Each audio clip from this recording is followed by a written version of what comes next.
In this presentation, we're going to be talking about dive planning. According to the dive planning can be simple or it can take a lot of time. But how to plan a safe dive? A good dive plan is going to be taking in consideration team limitations, air limitations, and equipment limitations. An acronym is an excellent way to remember all the important points in the dive plan.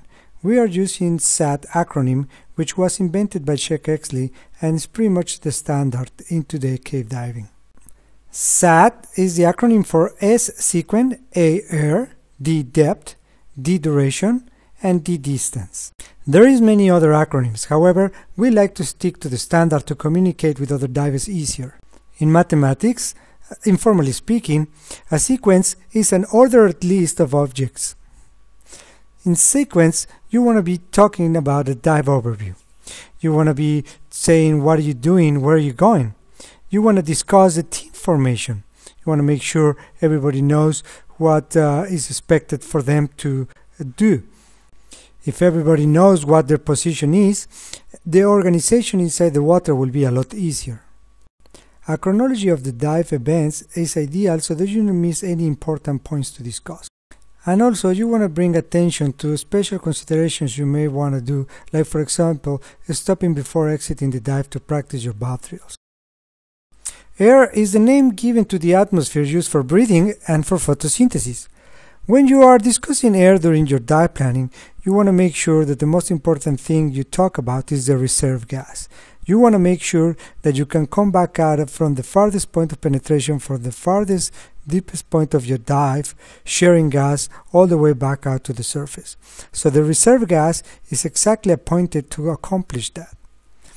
Also, you want to discuss the turnaround pressure so that you know exactly when will be the right time to start turning around before going beyond that minimum reserve gas you need. You can use gas management rules when you're using the same size of bottles, and you can just use your pressure gauge and use the reading for that. But when you're using the similar size tanks, you must have to go to liters or cubic feet and actually do the calculation by volume and not by pressure gauge reading, either bar or PSI. So another important thing to do is to make sure you go through the gas sequence. So basically you're talking about the gas you're going to be using during the dive and when, and what will be the logical sequence you're going to be breathing each gas. So all the team knows exactly when we're using what bottle during the dive. Don't forget to calculate also your argon. You're not going to be breathing it, but you're also going to need it. Argon consumption rate is very important, especially in cave diving where you do multiple ascents and descents. Next, an acronym is D. The first D is for depth. How deep are we going to go? What is our planet average depth? Remember that to make an average depth, you can just look at your depth gauge every 5 minutes and sort of kind of make it estimation of how it is. However, if you dive in standard mixes, you have a larger range, so you don't have to be that accurate.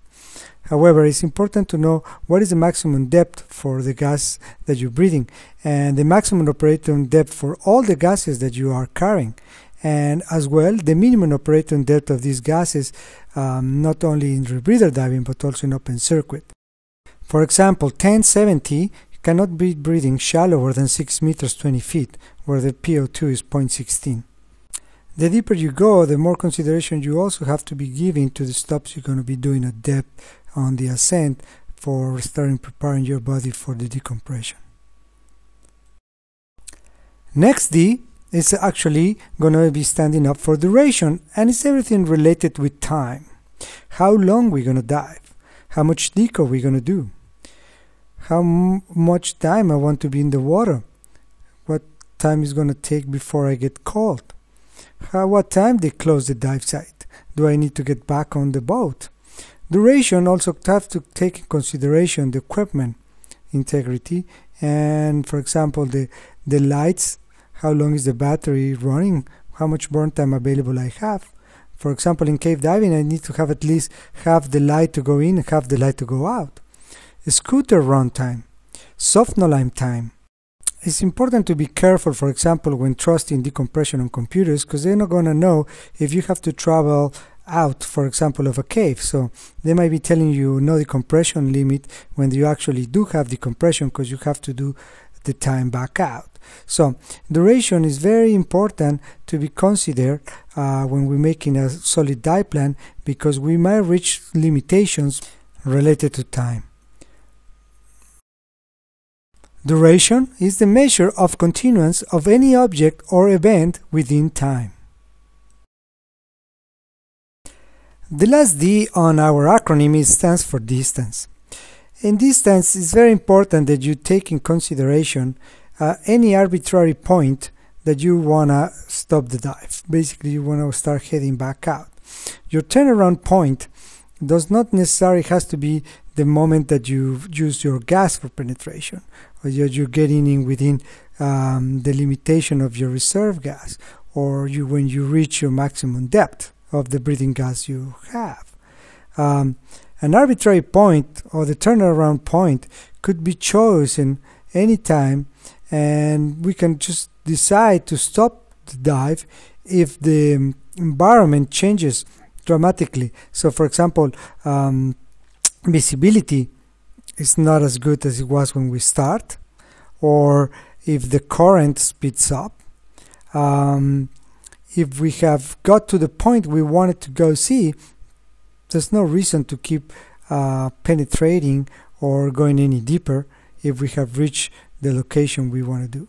So in distance is an important limitation to take in consideration, because it also helps divers to accomplish objectives during the dive.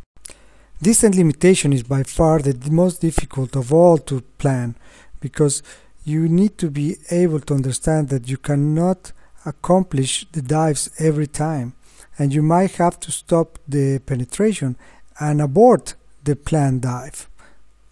Exactly for this reason, a good dive plan should always be complemented by a what-if scenario. What if is thinking in every possible situation that we can encounter performing this dive. This way we have a plan of reaction and we don't have to improvise. What if is one of the most fun parts of dive planning. Dive planning can be done in between dives while you're sitting on the surface of the water, but as the dives get more complex, you're going to be taking months for planning these dives.